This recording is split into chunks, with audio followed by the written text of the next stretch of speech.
ಸೂಕ್ಷ್ಮನಾಗಿದ್ದೇನೆ.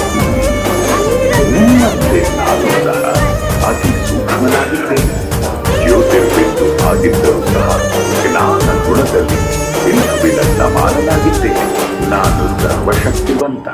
ಜನನ ಮರಣದ ಚಕ್ರದಿಂದ ದೂರವಿರುವ ಕಾರಣ ಸದಾ ಪಾವನನಾಗಿದ್ದೇನೆ. ನೀವೆಲ್ಲ ಆತ್ಮರು ನನ್ನ ಪ್ರಿಯ ಸಂತಾನರಾಗಿದ್ದೀರಿ.